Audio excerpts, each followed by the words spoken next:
हाँ, तो मैं ये कह रहा था कि हम स्टार्ट कर रहे हैं चैप्टर नया जिसका नाम है माइक्रोब्स इन ह्यूमन वेलफेयर। और अगर हम बात करें, छोटा सा चैप्टर है बस, मैक्सिमम 3 क्लास फिनिश।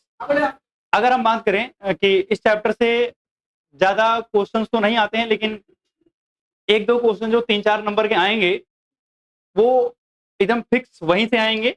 और बहुत इजी सा चैप्टर है, आसान सा है। माइक्रोब के बारे में आप पहले से ही जानते हो कि माइक्रोब्स क्या होते हैं, पता है आप लोगों को? हाँ भाई, आइडिया तो होगा माइक्रोब्स क्या होते हैं। हाँ, ऐसे ऑर्गेनिज्म जिनको हम किससे नहीं देख सकते, नेक्ड आई से नहीं देख सकते, ऐसे क्रिएचर्स को, ऐसे ऑर्गेनिजम्स को हम क्या बोलते हैं? माइक्रोब। Just like Nitika. ठीक। तो हाइट में इतनी छोटी है कि दिखाई नहीं देती है। हाँ हाँ हाँ, कोई दिक्कत नहीं।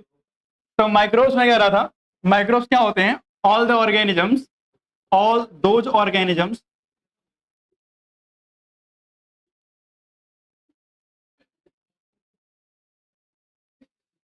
which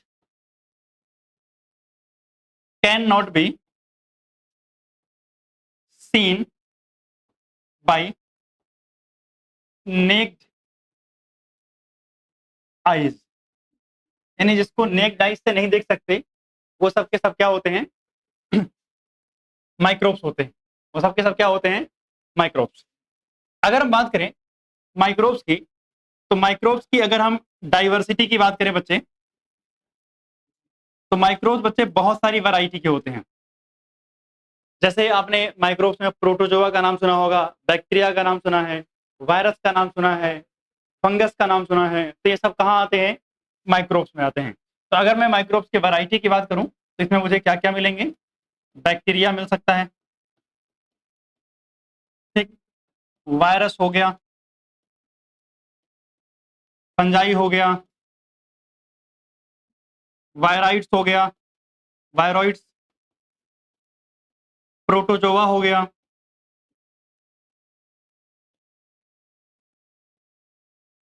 etc. ये सब के सब क्या है? माइक्रोब्स हैं। मतलब हमारे पास माइक्रोब्स की बहुत सारी वैरायटी है। अगर वायरॉइड्स के बारे में बात करूं, अच्छा, वायरॉइड्स के अलावा एक और आपको याद हो तो क्लास 11th में था प्रियोन्स भी। क्या था? एक प्रियोन्स। तो इसका भी नाम तो याद रखना कि वायरस, वायरॉइड्स और प्रियोन। आपको पता होगा बैक्टीरिया क्या होता है, जानते हो सभी लोग। बैक्टीरिया हो गया, वायरस के बारे में भी जानते हो, फंजाई जानते हो, वायरॉइड्स मैं एक बार बता दे रहा हूं। अगर हम बात करें, वायरस जो है, वायरस के पास दो चीजें होती हैं, एक बाहर प्रोटीन की बनी हुई कवर, और एक अंदर उसका genetic material. Genetic material either DNA या आरएनए हो सकता है। मैं क्या कह रहा हूं, बाहर से जो प्रोटीन का कवर था वो हटा दो, तो बचेगा क्या अंदर? केवल और केवल उसका जेनेटिक मटेरियल बनेगा। और उसी को हम क्या बोलते हैं? वायरॉइड्स बोलते हैं। अगर कोई बोले, हाँ, अगर कोई बोले कि प्रियॉन्स क्या होते हैं, तो प्रियॉन्स में क्या होगा कि जो अंदर का जेनेटिक मटेरियल है वो हटा दो, बाहर की प्रोटीन जो बच गई वो क्या है? प्रियॉन्स है। और रही बात इनके सर्वाइवल की, तो आप लोगों को ये पहले से पता होना चाहिए कि ये outside the body non living होते हैं। इनको क्या चाहिए होता है? होस्ट चाहिए होता है अपनी लाइफ साइकिल, या बोलो अपनी सारी एक्टिविटीज के लिए। तो ऑलरेडी ये नॉन लिविंग में कंसीडर किए आते हैं, तो सर्वाइवल जो कोई बात यहाँ नहीं आती है, ठीक है। अगर हम बात करें इनके हैबिटेट की, हाँ हाँ, हैबिटेट। अगर मैं हैबिटेट की बात करूं तो एक सिंपल शब्दों में हैबिटेट के बारे में बोला जा सकता है एवरीवेयर। आप जहां जहां सोच लो हर जगह पर आपको ये दिखाई देंगे। हमारे शरीर के अंदर से लेकर के हमारे शरीर के बाहर, हमारे आसपास के इन्वायरमेंट में हम जो कुछ भी खाते पीते हैं, या जो है बहुत एक्सट्रीम हैबिटेट के अंदर जहां बहुत ज्यादा हाई टेम्परेचर है या बहुत ज्यादा लो टेम्परेचर पर भी, तो लगभग हर जगह ये देखने को मिलते हैं। तो सिंपल शब्दों में आप क्या बोल सकते हो? एवरीवेयर। वैसे अगर हम बात करें एनसीईआरटी में, तो एनसीईआरटी देवी ने मेंशन क्या किया है कि ये कहाँ मिलेंगे? सॉइल के अंदर मिलेंगे। ये कहाँ मिलेंगे? वाटर के अंदर मिलेंगे। ये कहाँ मिलेंगे? स्नो में भी मिल जाएंगे। ये कहाँ मिलेंगे? माउंटेन्स पे भी मिल जाएंगे। ठीक, ठीक, क्लियर बात। इसके अलावा अगर हम बात करें, डीप ओशियन में भी मिल जाएंगे ये, ठीक। इसके अलावा हाइपोथर्मल वेंट, हाइपोथर्मल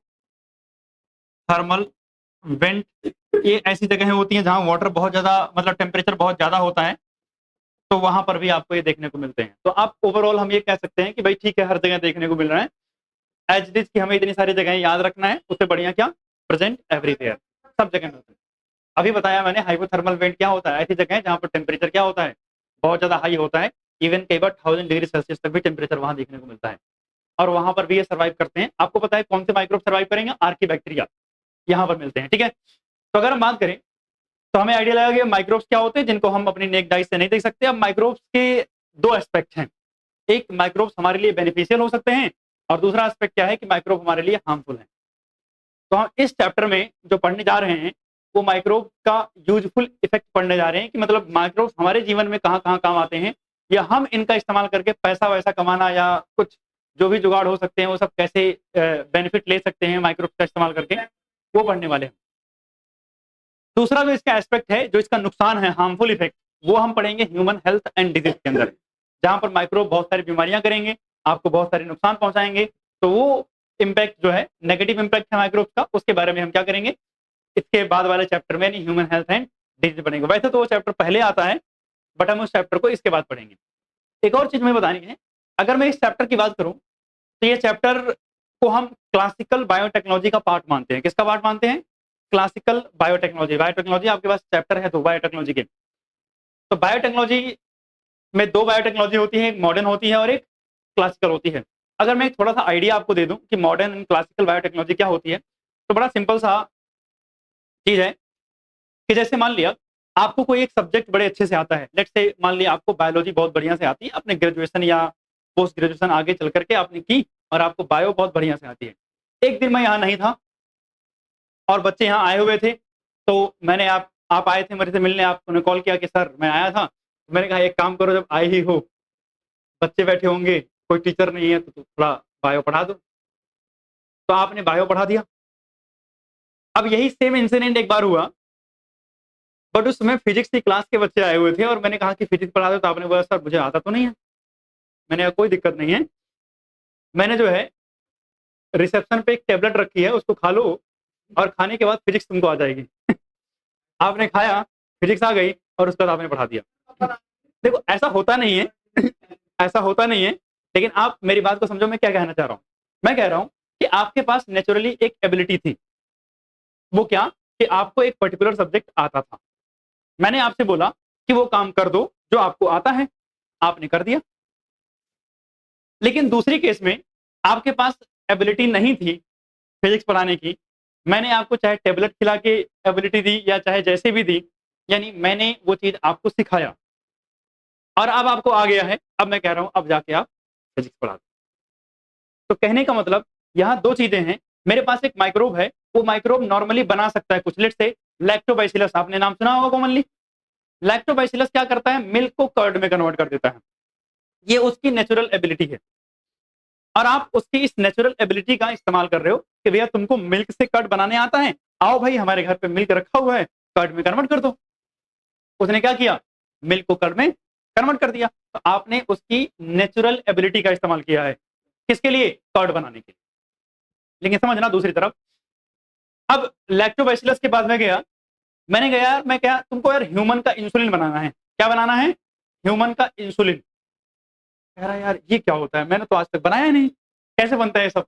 मैंने कहा कोई बात नहीं।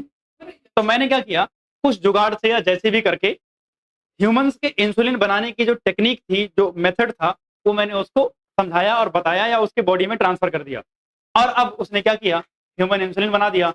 तो नेचुरली क्या उसको आता था ये करना, नहीं आता था, मैंने उसको ही सिखाया और काम करवा लिया। ये मॉडर्न बायोटेक्नोलॉजी है। ये क्या है, मॉडर्न बायोटेक्नोलॉजी, मतलब किसी माइक्रोब से हम कुछ भी करवा सकते हैं, एक्चुअली में उस माइक्रोब के पास वो एबिलिटी पहले से नहीं रही होगी।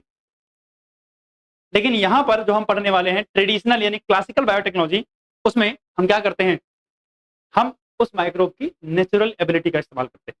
यानी क्लासिकल बायोटेक्नोलॉजी में नेचुरल एबिलिटी का यूज होगा, वो हम यहाँ पढ़ेंगे, और जो मॉडर्न बायोटेक्नोलॉजी है उसके लिए आपके पास दो चैप्टर हैं, वहां आप सीखोगे कि हम मैं जो बोल रहा हूँ कि भाई किसी माइक्रोब के पास इंसुलिन बनाने की एबिलिटी नहीं थी, मैंने दे दी, कैसे दी या कैसे किया मैंने, ये सब ये सारी टेक्निक आपको सिखाई जाएगी कहाँ पर, मॉडर्न बायोटेक्नोलॉजी के अंदर।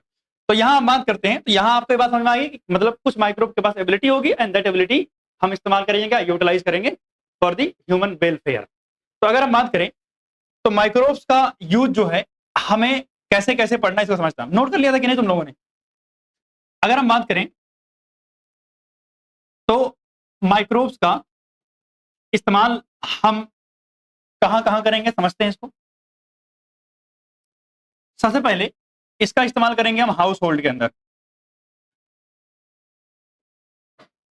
यानी घर में कैसे यूज करते हैं। फिर इसका यूज करेंगे हम इंडस्ट्रियल इंडस्ट्रीज के अंदर। फिर इसका यूज हम समझेंगे कहां पर, सीवेज ट्रीटमेंट के अंदर। सीवेज ट्रीटमेंट समझते हो, जो घर से निकलने वाला कचरा होता है, पानी लिक्विड, उसको साफ किया जाता है, तो वो कैसे करते हैं वो पढ़ेंगे। इसके बाद हम इसका इस्तेमाल कहां करेंगे, एग्रीकल्चर में। अच्छा, इसी में अगर हम बात करें तो एक और टॉपिक हम पढ़ते हैं, बायोगैस प्लांट। क्या है, बायोगैस प्लांट। तो मैंने जितनी भी चीजें इस चार्ट में लिखी हैं, बस यही आपको इस चैप्टर में पढ़नी है। आप ये समझ गए और ये चैप्टर क्या हो जाएगा, खत्म हो जाएगा। जैसा कि मैंने पहले ही बताया कि छोटा सा चैप्टर है, तो बहुत जल्दी ये खत्म हो जाएगा, ज्यादा टाइम इसमें लगेगा नहीं।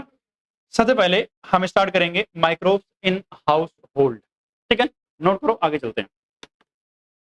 Microbes in house hold, microbes in house hold मतलब घरों के अंदर हम माइक्रोब्स का इस्तेमाल कैसे करेंगे। सबसे पहला जो यूज है बच्चे वो है कर्ड। पहले यूज कहां करेंगे हम, कर्ड बनाने में। क्या बनाने में, कर्ड बनाने में। लो, पहला यूज कहां करेंगे हम, कर्ड बनाने में। अगर हम बात करें बच्चे कर्ड की, तो सबसे पहली बात, कर्ड बनाने के लिए हमें मिल्क में थोड़ा सा कर्ड ऐड करना पड़ता है।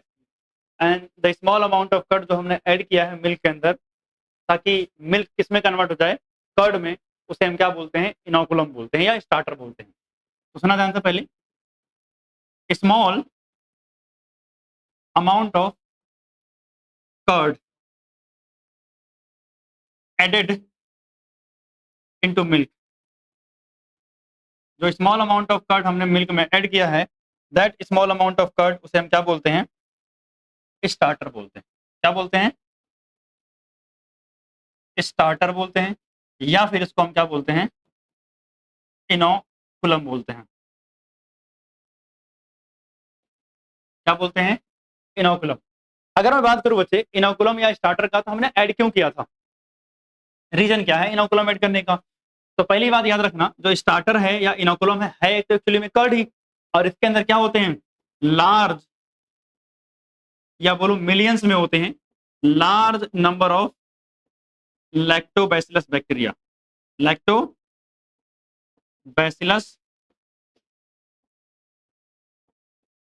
Bacteria present. मतलब इस स्टार्टर में बहुत सारे क्या होंगे, लैक्टोबैसिलस नाम के बैक्टीरिया होंगे। अब ये बैक्टीरिया करेंगे क्या, आपके पास क्या था, मिल्क। तो हुआ क्या कि हमने ऐड किया इनोकुलम। इनोकुलम में क्या था, लैक्टिक एसिड बैक्टीरिया या लैक्टोबैसिलस बैक्टीरिया।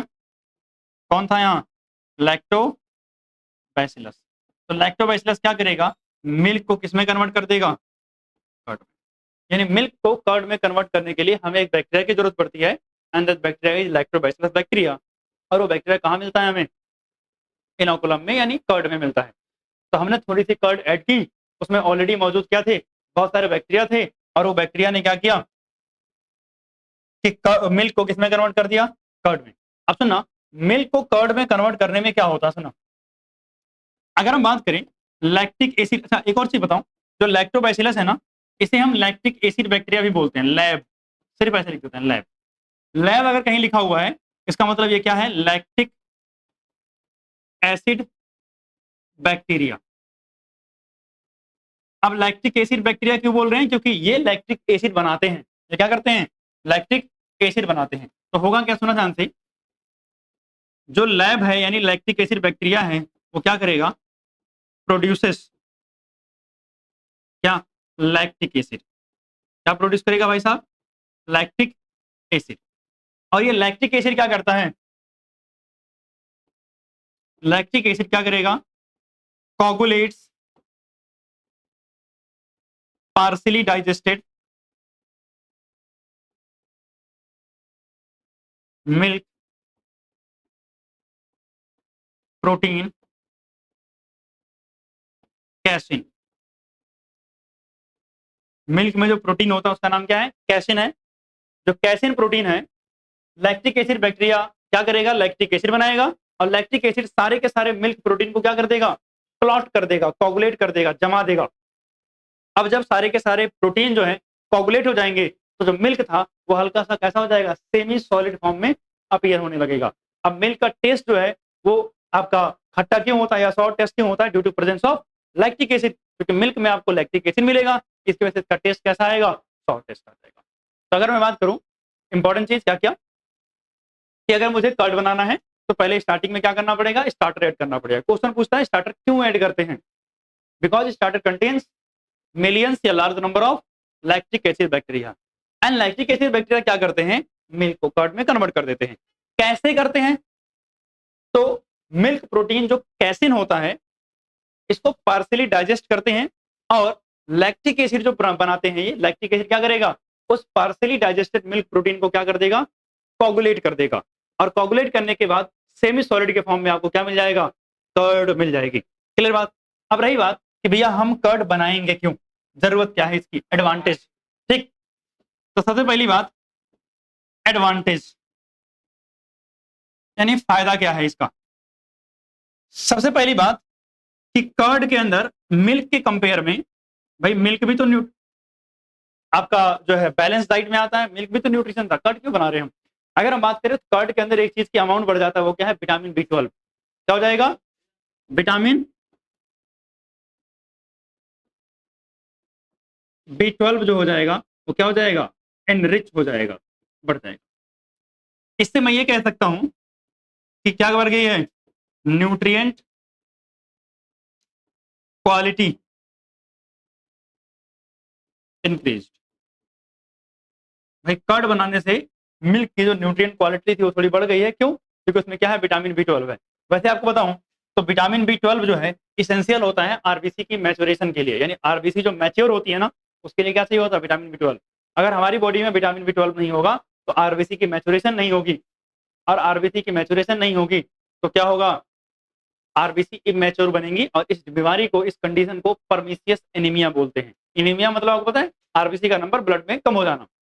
क्योंकि इमेच्योर आरबीसी हैं तो इसे क्या बोलते हैं, परमिशियस एनीमिया बोलते हैं। इसलिए विटामिन B12 जरूरी होता है हमारे डाइट के अंदर। क्लियर।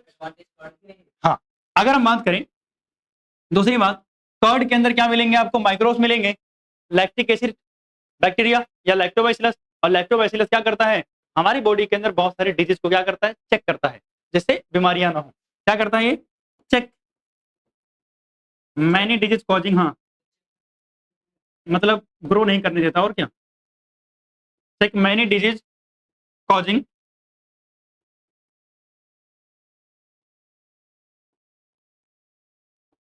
माइक्रोब्स इन स्टमक, यानी स्टमक के अंदर बहुत सारे ऐसे डिजीज कॉजिंग माइक्रोब्स है जिनकी ग्रोथ को क्या करेगा, ये रोकेगा। तो ये क्या हो जाएंगे, एडवांटेज हो जाएंगे कर्ड के। क्लियर बात। हाँ, क्या हुआ,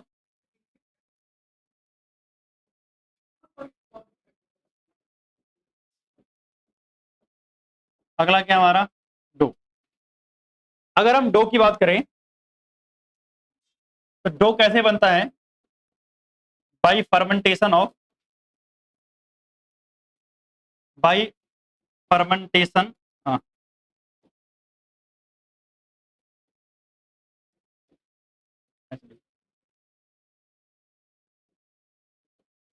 form by bacterial fermentation, bacterial fermentation, यानी जब बैक्टीरिया क्या करता है, फर्मेंटेशन करता है तब जाकर के बनता है। इसमें एक छोटी सी चीज और पढ़नी है, आपको पता है इसी से हम ब्रेड वगैरह भी बनाते हैं। तो ब्रेड वगैरह जो है इसके बनाने के अंदर याद रखना, bread formed bye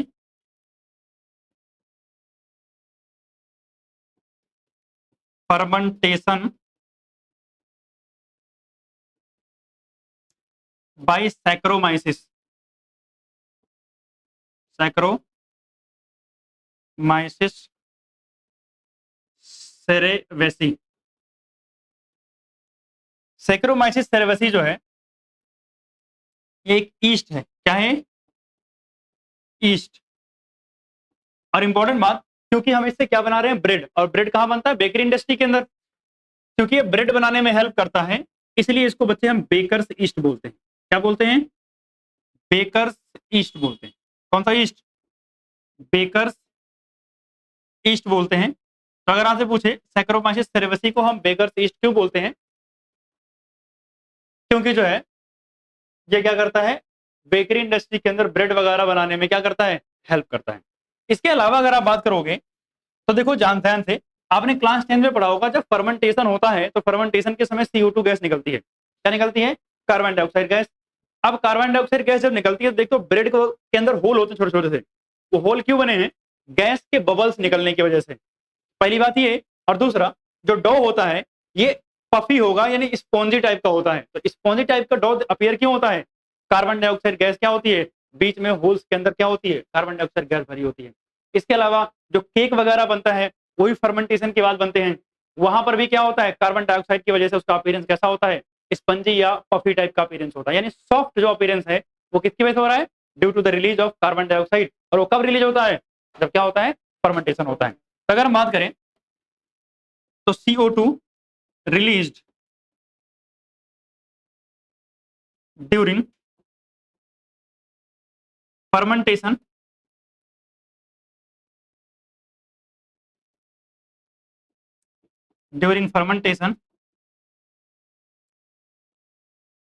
responsible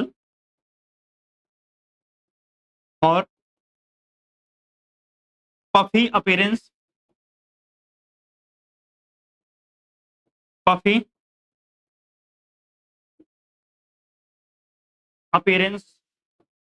of dough। ठीक। और आपको पता है इन डॉ का इस्तेमाल हम और कहां कहां कर सकते हैं? Used in making idli, dosa. अगर हम बात करें तो ब्रेड ऊपर आपने लिखा है, इसके अलावा इडली हो गया, डोसा हो गया, ETC। इन सबको बनाने में हम किसका इस्तेमाल करते हैं? डो का इस्तेमाल करते हैं। और वो कैसे बनता है? फर्मेंटेशन बाय बैक्टीरिया, या फिर हम सैक्रोमाइसिस सेरेवेसी ईस्ट का भी इस्तेमाल कर सकते हैं। और जब फर्मेंटेशन होगा तो क्या मिलेगा? कार्बन डाइऑक्साइड गैस निकलेगी, और जिसकी वजह से क्या हो जाएगा? जो डो है वो सॉफ्ट एंड स्पॉन्जी यानी पफी टाइप का हो जाएगा। क्लियर बात? हाँ, CO2 की वजह से होता है। अगर हम बात करें तुम्हारे पास जो अगला आता है उसका नाम है टोडी। क्या है? टोडी। टोडी। टोडी को वैसे हिंदी में बोलते हैं ताड़। कितने लोग जानते हो? एक्चुअली में जो पाम ट्री होता है ना, देखा होगा पाम ट्री में मटके बहुत सारे लटके होते हैं, गांव वगैरह में देखा होगा, या गोवा साइड में मुझे जहां तक आइडिया है कि शायद होता है, गांव वगैरह में तो मैंने देखे हैं। जो हाँ पाम ट्री जो होते हैं उसमें क्या लगे होते हैं? मटके लगे होते हैं। एक आदमी आता है, वो मटका टांग के वहां चला जाता है, कुछ दिन के बाद आता है, फिर लेके चला जाता है वापस। एक्चुअली क्या होता है, जो हाँ पाम का जो सैप होता है ना, पाम का जो क्या होता है सैप, उसके फर्मेंटेशन से एक ड्रिंक बनता है, और इस ड्रिंक का नाम क्या है? टोडी है। क्या नाम है उसका? टोडी। हाँ, अल्कोहलिक ड्रिंक टाइप का है। ठीक। तो अगर हम बात करें टोडी, हाँ, famous south Indian drink, famous south Indian drink है। और ये कैसे बनता है? Formed by form by fermentation of SAP of palm, यानी जो पाम होता है उसके सैप के फर्मेंटेशन से ये बनता है, उसके सैप के फर्मेंटेशन से। बस इतना ही चीज पढ़नी है, इतना। वैसे टूडी आज तक नहीं आया गोवा। गोवा जाने की जरूरत क्यों है, इन्फॉर्म इंफॉर्मेशन मिल जाती है। अगला हमारे पास है बच्चे चीज। क्या है? चीज। अगर मैं चीज की बात करूं तो चीज कैसे बनेगा? बाई पार्शियल डिग्रेडेशन, डिग्रेडेशन या बोलो या ब्रेक डाउन है, ठीक है ना। पार्शियल डिग्रेडेशन ऑफ मिल्क, यानी मिल्क को पार्शियली डिग्रेड कर देंगे, तब जाके क्या मिलेगा मुझे? चीज मिलेगा। और ये कौन करेगा भैया? माइक्रो ऑर्गेनिजम्स करेंगे डेफिनेटली।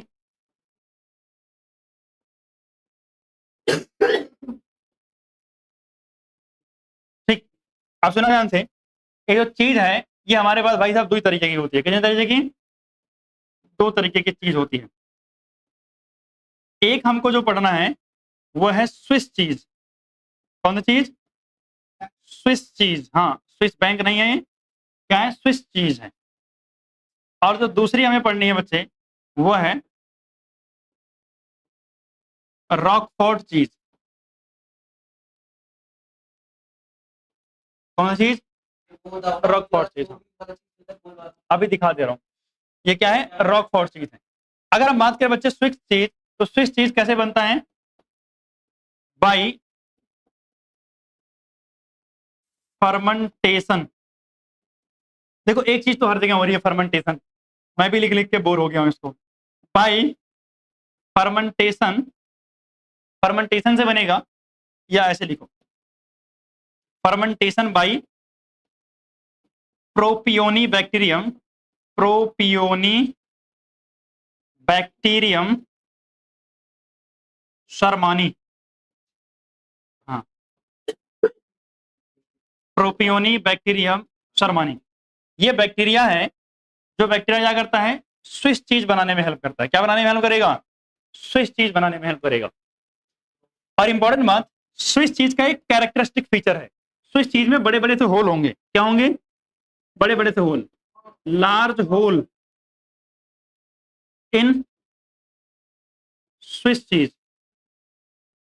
जो बड़े बड़े होल होंगे वो क्यों होते हैं? Due to large amount of CO2, large amount of CO2 release. यानी जब फर्मेंटेशन होता है तो बहुत लार्ज अमाउंट में क्या निकलती है? Carbon dioxide. और बहुत सारे लार्ज अमाउंट में कार्बन डाइऑक्साइड निकलने की वजह से उसमें क्या हो जाएंगे? बड़े बड़े से होल बन जाते हैं। और ये स्विस चीज की एक आइडेंटिफिकेशन है कि आप पहचान सकते हो कि हाँ ये चीज क्या है? स्विस चीज है। अगर हम रॉकफोर्ट चीज की बात करें तो ये बनता है, इसको बनाने में हेल्प जो करता है by Penicillium, by Penicillium rock 40। क्या हुआ? हाँ, पेनिसिलिन थी वो, ठीक है ना।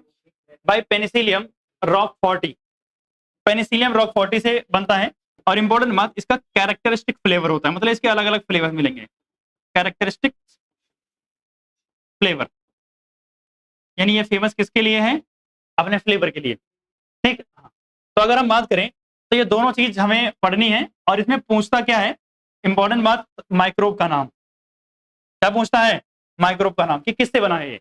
यहाँ स्विस चीज में कई बार ये भी पूछा हुआ है कि स्विस चीज में बड़े बड़े होल्स क्यों होते हैं, तो आंसर क्या है? क्योंकि भैया लार्ज अमाउंट में CO2 निकलती है ड्यूरिंग द फर्मेंटेशन, इसलिए आपको बड़े बड़े होल यहाँ देखने को मिलते हैं।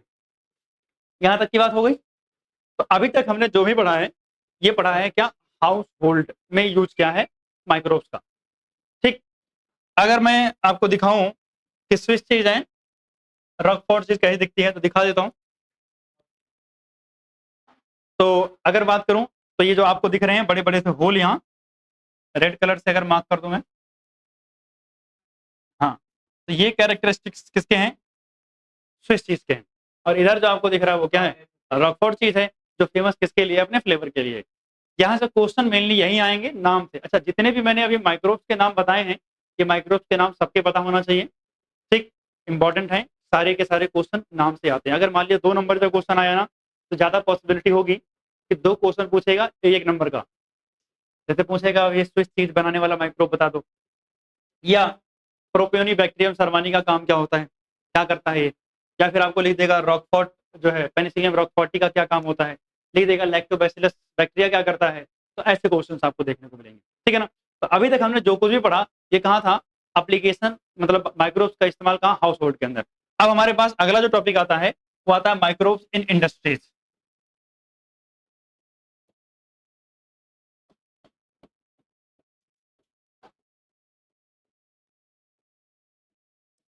Microbes in industries.